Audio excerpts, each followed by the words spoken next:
시편 109편 1절에서 5절 내가 찬양하는 하나님이여 잠잠하지 마옵소서. 오늘 시편 109편을 묵상하게 되는데요. 109편은 다윗의 시입니다. 분량이 좀 커서 오늘과 내일 이틀 묵상하는 분량인데 내일 말씀이십니까?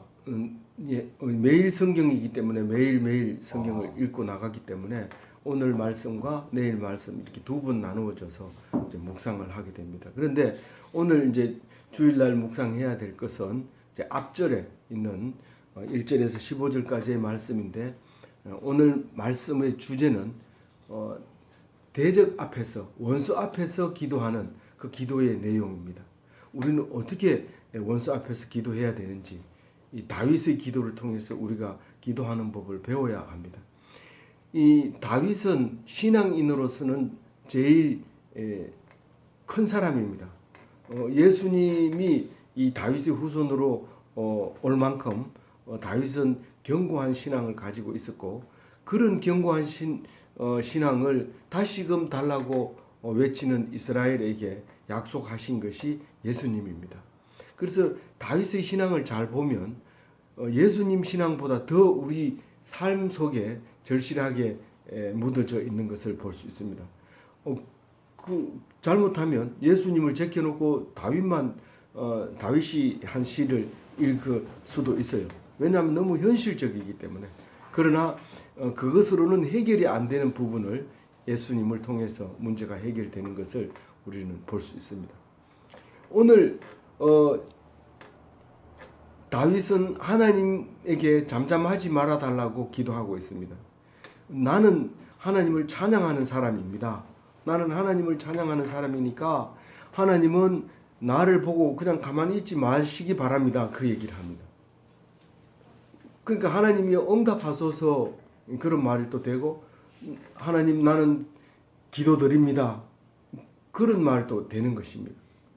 그러니까 오늘 이 이야기 전체를 보면 이제부터 원수에 대해서 대적에 대해서 기도를 드릴 텐데 나는 아무것도 할 수 없고 오직 하나님께서 이 원수를 갚아주셔야 되겠습니다. 그렇게 하면서 원수하고는 상관하지 않고 오직 하나님께만 말하는 겁니다. 우리가 원수에게 막 저주를 퍼부으면 원수가 그냥 있겠어요? 그냥 안 놔두죠. 그래서 오직 하나님께만 맡깁니다. 이렇게 해주십시오, 저렇게 해주십시오 하고 기도드리는 내용입니다. 자, 그러면 대적이 어떤 대적이길래 나한테 얘기하느냐? 하나님이 묻는다면 2절과 같이 대답을 합니다. 나를 치고 나를 협박하고 그럽니다. 그게 대적이에요. 나는 그 사람 때문에 아프고 그 사람 때문에 겁먹고 그 사람 때문에 꼼짝을 못하는데 그 사람은 나를 칠 때는 무슨 무기를 치거나 무슨 칼로 하거나 이렇게 하면 나도 무기를 만들 건지 아니면 하나님이 하는 거니까 하고 내가 맞아 죽으면 되는데 이게 그게 아니라 이 원수는 뭘로 해요? 악한 입과 거짓된 입으로 나를 치는 거예요. 참 이게 힘들어요. 아파요. 나에게 참 나쁜 말을 하는 거예요. 그리고 거짓말 하는 거예요. 그럼 잠도 못 와요. 이게 다른 데 아파서 잠 못 오면 괜찮은데 그 사람의 입에서 나오는 말 때문에 내가 잠을 못 자고 고통 속에 있게 되면 정말 기도밖에 안 나옵니다. 그래서 그 거짓말하는 게 눈에 분명히 보이는데 그 짧은 혀로 계속 거짓말을 하고 있고 바른 말 하라고 그래도 또 다른 말 거짓말을 하고 또 다른 말을 거짓말하는 것을 볼 때 이것은 그 사람을 어떻게 할 수 없습니다. 그래서 하나님께 기도하는 수밖에 아무것도 없게 되는 것입니다. 3절 읽어볼까요? 또 미워하는 말로 나를 두르고 까닭없이 나를 공격하였습니다. 이게 항상 이때 당시에는 에워싸이는 게 겁이 납니다. 사람들이 삥 둘러서면 공포에 질리게 돼 있어요. 우리도 모든 사람 앞에 세워놓고 삥 둘러서 있으면 굉장히 무서워합니다. 그런데 이 에워싸여도 쌓임을 당하지 아니하고 그런 말씀이 있는데 아무리 둘러싸고 공격하려고 해도 절대로 해를 입지 않는 것입니다. 그 기도하면 그렇게 해준다는 거예요. 그래서 그 미워하는 말로 나를 두른다는 것은 애워서 안다는 거예요. 이 사람이 또 얘기하면 저 사람한테 물어보면 바른 말 하면 대질 신문이나 하면 되겠는데 그 사람이 대답을 안 하는 거예요.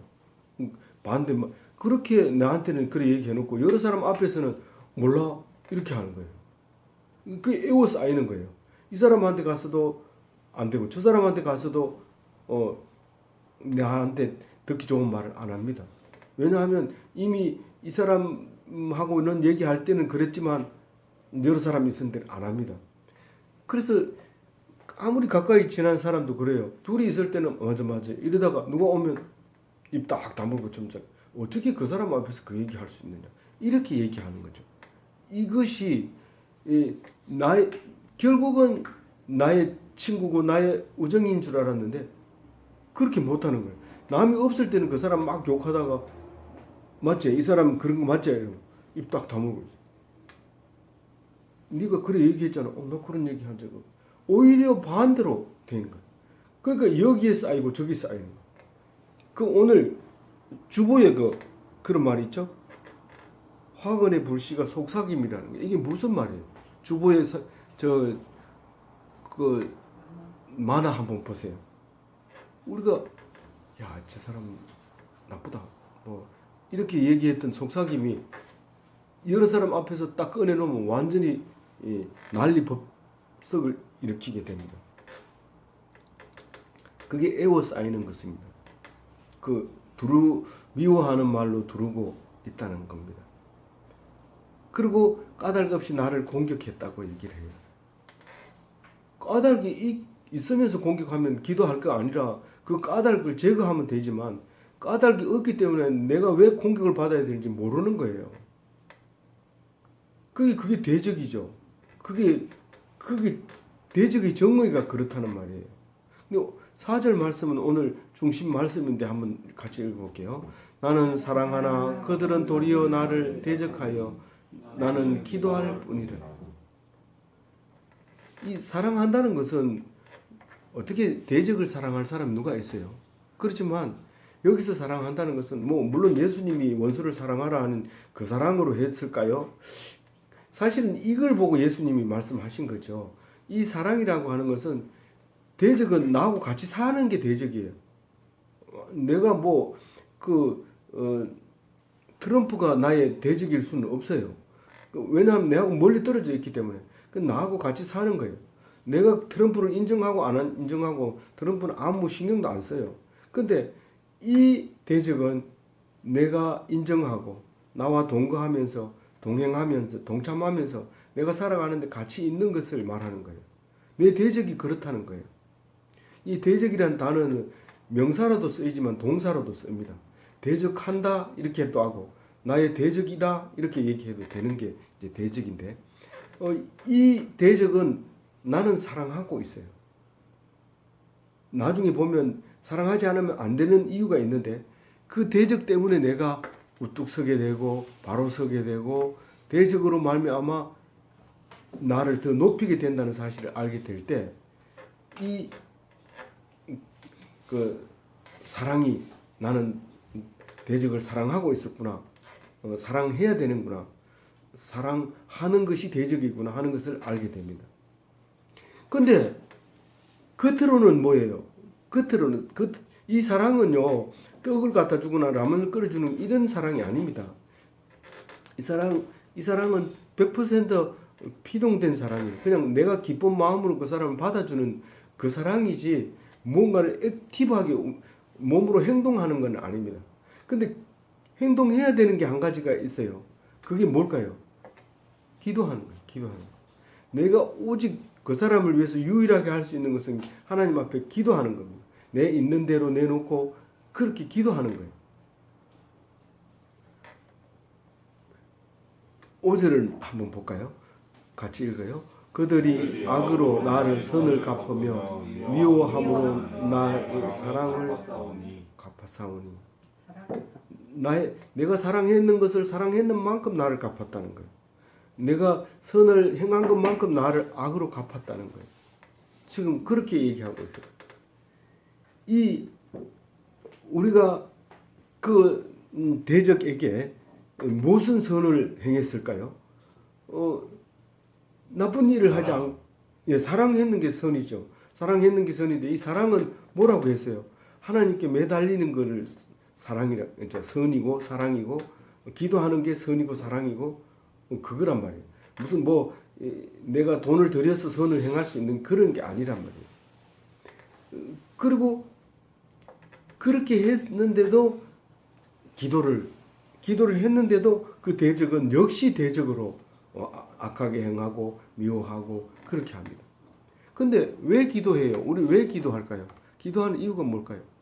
천국 간다고. 아니요. 여기서는 물론 이제 천국을 가게 되지만 제일 중요한 거는 내가 힘이 없기 때문에 기도해요. 내가 그 사람을 이기면 그 사람 앞에서 기도할 이유가 없어요. 내가 힘이 약하니까 하나님께 의지하는 거예요. 사실은 내가 옳지 않아요. 여쯤에서 우리가 생각을 해봐야 돼요. 옳지 않은 것이 상대방이 옳지 않는 것처럼 보이지만 사실은 내가 옳지 않아요. 왜 내가 옳지 않느냐 하면 나중에 보면 이 대적이 전부 다 나를 말하고 있는 거예요. 나를 말하고 있는 거예요. 뭐라고요?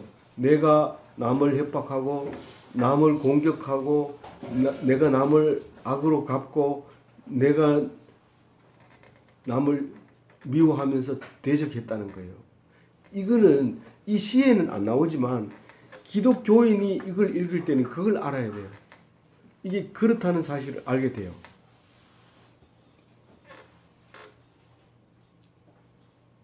나중에 보면 대적이 누구라고요? 나라는 거예요. 그것을 읽어보면 나중에 알게 돼요. 그러니까 6절은 하나님이 우리를 다스려 달라고 간절한 기도를 하고 있는 겁니다. 6절 읽어봅니다. 악인이 그를 다스리게 하시며 그 오른쪽에 서게 하소서. 그러니까 하나님은 오직 선만 행하는 게 아니라 사탄도 사역하게 하시고 악인들도 그냥 두시고 이런 거거든요. 그런데 6절에 보면 대적의 통치자를 악한 사람이 다스리게 하소서 이 말입니다. 그게 무슨 말이에요? 그러면 대적을 선한 사람으로 다스리게 하는 것이 옳을 텐데 왜 자꾸 악한 사람이 이 대적을 다스리게 해달라고 기도를 할까요? 그 이유는 뭘까요?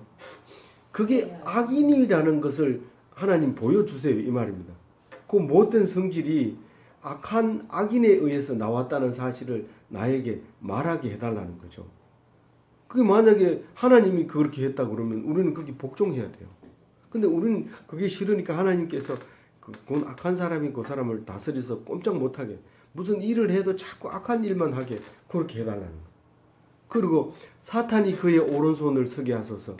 이 오른손에 선다는 것은 오른쪽에 서게 한다는 것은 그 옳다고 주장하는 주된 사역을 오른쪽이라고 얘기합니다. 오른쪽에서 하는 일은 모든 것이 옳은 거예요. 틀린 게 없다는 거예요. 그래서 사탄이 그것은 바로 대적이 한 일을 누가 시켰냐? 사탄이 시켰다. 이렇게 말할 수 있도록 그렇게 해달라는 겁니다. 이게 조금 어려운지 모르지만 이해가 안 가는 건 아니죠. 이게 지금 대적은 전부 사탄의 소속이 되었다는 것을 우리에게 얘기해 달라는 거예요. 그래야 내가 하나님께 의지하고 기다리고 있는 거죠. 옳은 것은 우리의 최종 옳다 인정받는 것이 최종 목적이기 때문에 그래요. 하나님 앞에 아무리 내가 잘 모르고 잘 어렵고 고난 당하고 있다 하더라도 하나님이 너 잘했어, 네가 옳은 거야 이렇게 얘기하면 그게 최고의 음성이 되는데 그렇게 들려달라고 얘기하고 있어요. 7절 같이 읽어볼게요. 그가 심판을 받을 때에 죄인이 되어 나오게 하시며 그의 기도가 죄로 변하게 하시며. 이 그가 심판 받을 때 그가 누구예요? 대적이에요. 대적. 나를 미워하고 나를 힘들게 하고 나를 악한 말로 하는 그 대적. 그 대적이 심판을 받을 때 죄인이 되어 나오게 하시며. 이 재판 받으려면 재판정에 들어가잖아요. 그 아무나 못 들어가요. 재판정에는 죄인 피고만 들어가고 원고가 들어가고 그리고 재판관이 들어가고 그렇게 들어가요. 그래서 이제 나올 때는 완전히 죄인 신분이 돼서 나오게 해달라고 얘기를 하는 거예요. 이거를 우리는 근데 사실은 이 기도는 무슨 말이냐면 그 사람이 죄인으로 안 돼서 나오더라도 우리는 그걸 순종해야 돼요. 근데 그걸 공의라고 해요. 하나님이 한 것은 우리가 이해가 가지는 않지만 하나님이 판단을 내리면 우리는 그게 무조건 따라야 되는데 그게 공의예요. 이 정의는 우리는 문학적으로라든지 도덕적으로라든지 심리적으로라든지 옳다고 생각하는 것은 다 공의예요. 정의예요. 그러나 이 공의는 우리가 이해가 안 가는 게 있어요. 그래도 순종해야 되는 게 하나님께서 판단 내리는 그거예요. 재판관도 이 땅 위에서는 하나님을 대리 통치자로서 판단하는 건 무조건 따라야 됩니다. 판사가 재판을 했는 것을 안 따르게 되면 어떤 일이 생기냐면 뒤에 나오는 얘기가 있는데 엄청 힘듭니다. 판사가 재판 내리면 그게 억울하더라도 순종하면 그 사람은 복역 기간이 끝나면 자유롭게 되고 힘을 얻게 되지만 판사가 재판 내린 것을 거역하게 되면 이 사람은 그때부터 삶 자체가 지옥 삶을 살고 있게 돼요. 어쨌든 나가서 원수 갚을 생각을 하고 그렇게 하다 보면 그런 괴로움을 당하게 된다는 겁니다. 그 이야기가 뒤에 연결되기도 해요. 그래서 오늘 보면 죄인으로 나오게 해달라고 우리가 기도합니다. 왜냐하면 그건 좀 옳지 않다고 생각했기 때문에 그래요. 근데 만약에 그 사람이 죄인으로 안 나온다면 그것은 내가 잘못 생각하고 있는 거죠. 근데 나중에 이 다윗의 시는 이렇지만 사실은 예수님의 기도를 들어보면 남 보고 얘기할 게 없어요. 전부 나보고 하는 소리라는 거래요. 그걸 알게 돼요. 근데 우리는 지금 예수님이 오시고 간 2000년 뒤의 이야기이기 때문에 더더욱 그것은 확실하게 말할 수 있어요. 이 대적이 죄인이고 나는 선인이다. 그게 아니에요. 알고 보면 내가 더 죄인이었다는 사실을 알게 돼요. 그리고 그의 기도가 죄로 변하게 하시며. 근데 모든 기도는 들어준다고 생각해요. 그래서 우리 아들이 군대 가가지고 그 훈련 받는데 ROTC도 이병에게 이제 훈련 받더라고요.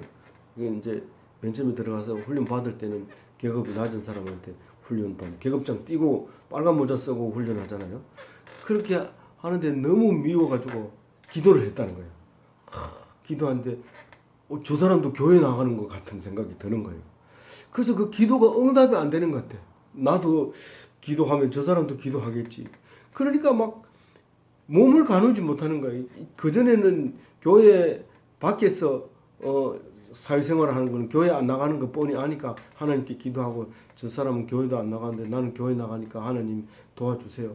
그렇게 하면 마음이 약간 이렇게 편안해지는데 그 군대에서 그러니까 군에 가는 교회 나가는 사람인지 안 나가는지 모르니까 자기는 그 기도하면서 저 사람도 교회 나가는 거 아닌가? 그러면 하나님은 내 기도만 들어주지 않고 저 사람 기도도 들어주겠지. 그렇게 생각을 하고 기도를 못했다고 하는 신앙 고백을 한 적이 있었어요. 그런데 우리는 누구나 기도하지만 악한 사람의 기도는 오히려 그 기도했는 그 자체가 죄로 변하게 돼. 어떤 사람은 자기 죄를 결백한다고 자꾸 주장했는데 그 기록이 쭉 남았는데 나중에 보면 그 전부 거짓이로 드러났어요. 물론 사람이 그걸 들어버리면 이 사람이 착한 사람으로 됐을 텐데 나중에 그걸 조사를 하는 과정에서 이게 전부 거짓으로 드러남으로써 자기가 주장했던 것이 다 전부 죄로 드러나 버리는 그렇게 되는 건데 지금 하고 있는 것이 옳지 않다는 것을 보여주세요. 이 말입니다. 7절 기도는 그 사람을 저주하는 게 아니고 하나님 앞에 맡기고 내가 볼 때는 저 사람이 틀림없이 죄인입니다. 그게 맞게 해주세요. 만약에 그게 아니라면 내가 하나님 앞에 순종하겠습니다. 그런 각오로 하는 기도가 7절의 기도죠. 8절 읽어봅니다. 그의 연수를 짧게 하시며 그의 직분을 다행히 빼앗게 하시며 이 연수를 짧게 하는 것은 이 다윗 시대의 아주 중요한 이야기입니다.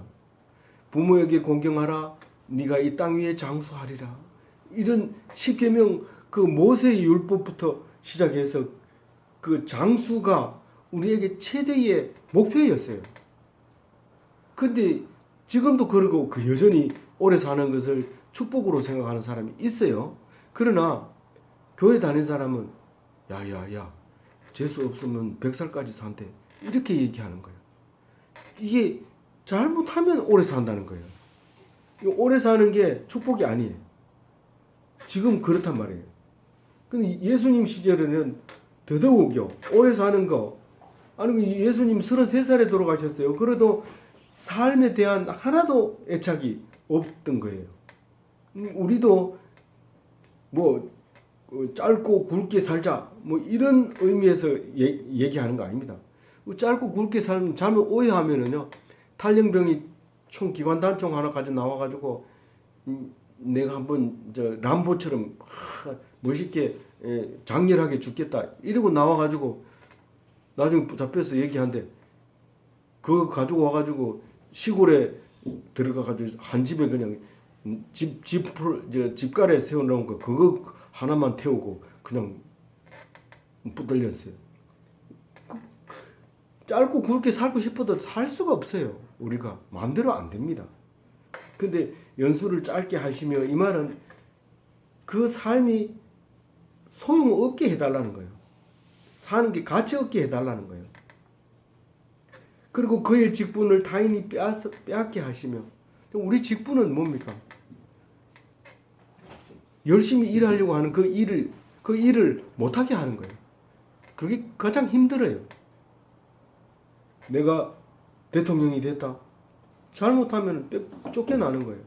내가 뭐 과장이 됐다. 과장 안 되는 거예요. 그런 직분을 얘기하고 있는 거예요. 내가 할 수 있는 일을 다 뺏어가 버리겠다는 거죠.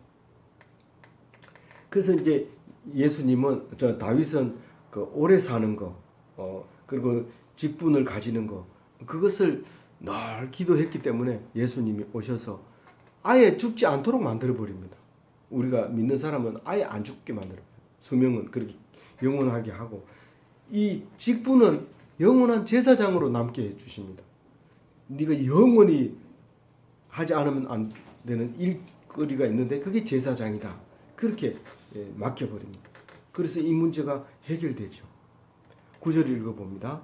그의 자녀는 고아가 되고 그의 아내는 과부가 되며 그의 자녀가 고아가 된다는 것은 그 사람이 죽으라는 거죠. 아들 낳아놓고 죽으라는 거예요.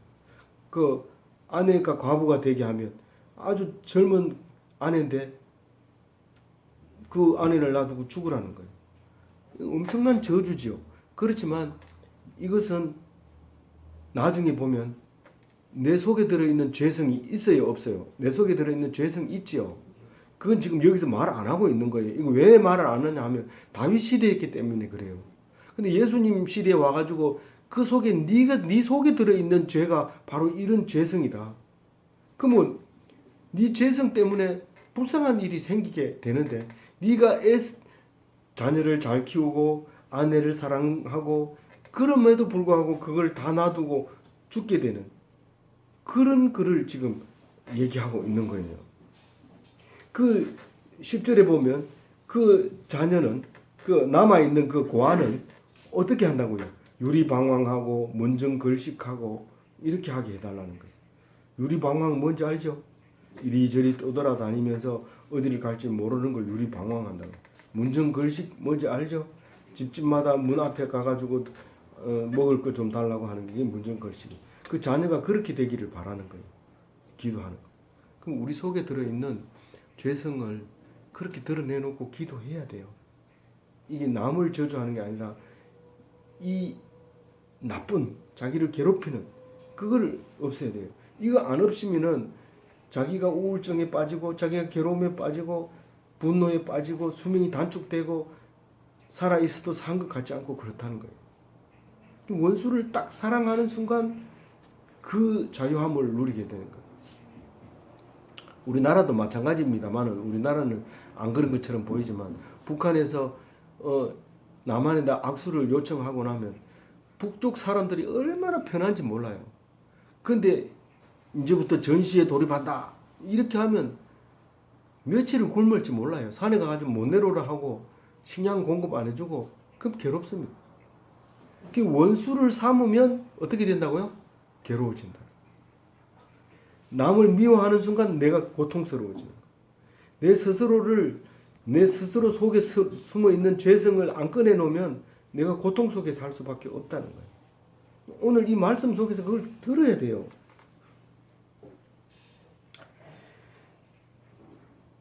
11절 읽어봅니다.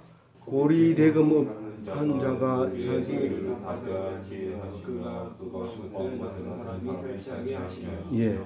그러니까 자기 소유는 전부 빚으로 넘어가라는 거예요. 빚으로 넘어가고 자기 재산은 누구에게? 낯선 사람에게 넘어가게 해달라고. 12절 읽어볼게요. 그에게 인애를 베풀 자가 없게 하시며 그에게 은혜를 베풀 자가 또 없게 하시며.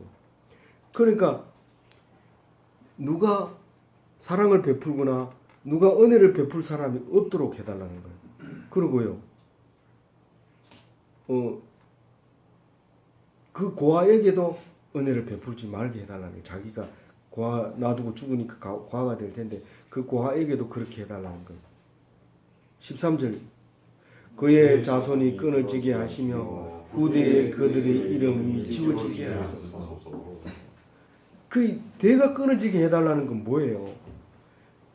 더 이상 자녀를 못 낳게 해달라는 거예요. 근데 그럼 나는 이게 아기를 안 낳았으니까 이제 대가 끊어졌다. 이렇게 생각하면 안 돼요. 말씀으로 대를 이어가야 돼요. 그래서 아브라함이 후손이 우리가 아브라함의 후손이 대가 안 끊어졌어요. 그럼 우리가 신앙을 지켜가야 돼요.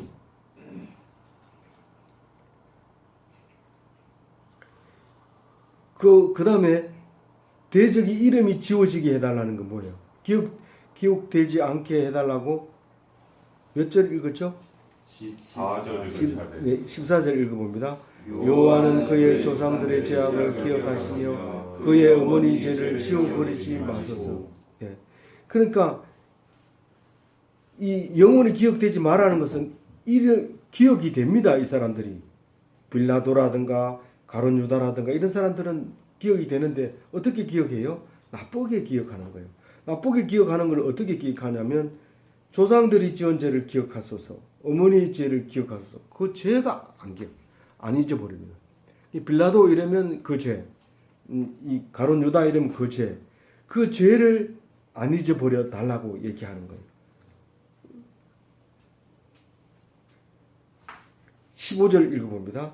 그의 죄악을 항상 너희와 그에게 하사 그의 기억을 땅에서 끊으소서. 예, 그 죄악은 항상 기억하고 이름은 기억하지 말고 그 땅에서 완전히 소멸하게 해달라고 얘기를 합니다. 그래서 오늘 다윗의 기도를 읽으면서 우리는 그 기억하는 게 참 중요해요. 내가 아까 이렇게 잠시 보는데 우리 기도 제목 중에서 지난주에 이게 아마 문영욱이 같은데 우리가 영원히 기억됐으면 좋겠습니다. 잊어지지 말았으면 좋겠습니다. 이렇게 기도 제목을 냈어요. 우리가 잊혀지는 것을 굉장히 불안하게 생각하고 내가 이렇게 노력했는 것을 기억하지 않을까 봐 걱정이 돼서 이름 석자를 바위 위에 새깁니다. 그 이름 석자를 잊어버려요. 누가 썼는지 몰라요. 결국엔 다 잊혀지게 되지 않습니까? 다 잊혀지기 때문에 영원히 잊혀지지 않는 것은 이름이 있죠. 그 이름이 누구예요? 예수님의 이름은 안 없어져요. 그건 자손 만대가 아니라 아무리 가도 안 없어져요. 여기서 말하는 그 이름은 그걸 얘기하는 거예요. 예수님 닮은 이름을 얘기하는 거예요. 그걸 기억해달라고 하고 그 기념하려고 아무리 돌에 새기고 명찰에 새겨도 그럴 필요 없으면 기억하고 있는 사람이 죽어버리기 때문에 소용없어요. 필요 없으면 예. 사람은 언제나 흙으로 돌아가 있어요. 예. 그렇기 때문에 늘 어떻게 해야 돼요? 하나님 편에 서 있는 게 가장 중요하다. 맞습니다. 그래서 오늘 대적에 대해서 다시 한번 정리를 합니다. 제일 밑에 오른쪽에 있습니다. 우리의 재성을 갖다 대적이라고 하고 불편하게 우리를 불편하게 하는 것, 또 우리가 싫은 것, 이게 전부 다 죄입니다. 네, 예, 그리고 또 우리에게는 항상 있는 것이 죄예요. 맞습니다. 예, 대적이에요. 그리고 또 반드시 제거해야 될 게 일평생 이 죄하고 싸우면서 대적해야 될 게 이 죄예요. 그 다음에 근데 그 죄 때문에 우리를 더 높여줘요. 아, 저 사람은 참 훌륭한 사람이에요. 뭐 그렇게 힘든 선거에서도 넉넉하게 이겼어. 죄를 이겼다는 거예요. 대적을 이겼다는 거예요. 그 나쁜 소리 안 했다는 거예요. 무슨 말인지 알겠죠? 네. 그 다음에 네 번째로 사랑으로 승리할 대상이란 말이에요. 그걸 내가 칼로 없애버리면, 제거해버리면 그보다 더 큰 죄악이 일어납니다. 그러니까 절대 힘으로 하면 안 돼요. 뭘로 해야 돼요? 예수님처럼 그렇게 십자가에서 죽어야 그것이 나에게 항복하는 거예요. 그리고 또요, 내 힘으로 예수님처럼 나 예수님처럼 죽을래. 나 십자가 누가 박아줘. 안 돼요. 어떻게 해야 돼요? 하나님이 도와줘야 돼요. 그래서 하나님께 기도해야 돼요. 늘 기도해요. 기도하고 전적으로 맡기면 나를 부활로 이기게 해주세요. 그리고 마지막으로 마지막 원수는 사망. 예. 그러니까 원수를 이따가 한번 나눠 볼 텐데 미워하는 것도 원수고 막 욕심내는 것도 원수고 어떤 때는 성욕이라고 하는 것은 사실은 축복이에요. 축복인데 그것을 원수로 또 여겨야 될 때가 있어요. 어떤 때는 그런 뭐 성욕도 있고 그런데 죽음에 대한 냈죠. 식욕을 얘기하는 건데 또 한 번 얘기했네요. 그 식욕도 마찬가지고요. 살고 싶은 욕심 그것까지도 이겨야 돼요. 예수님은 이겼어요, 졌어요. 이 죽음까지도 이긴 거예요. 마지막 원수가 죽음이에요, 사망이에요. 그러니까 그걸 잊어버리지 말고 원수가 뭔가 마지막 원수는 알겠는데 뭘까? 내가 미워하는 것, 막 시험 치고 나서 막 괴로운 거, 뭐 자괴감이 일어나는 거, 막 이런 게 전부 원수예요. 그거는 하나님이 나를 만들었는데 내가 그걸 미워한다는 것은 그 미워하는 마음도 하나님을 대적하는 거와 똑같아요. 그러니까 어떤 경우라도 싸워서 이겨야 할 것, 기도해야 될 게 이게 원수입니다. 그래서 마지막 원수까지 이길 수 있는 기독교인이 되시기를 바랍니다. 아멘.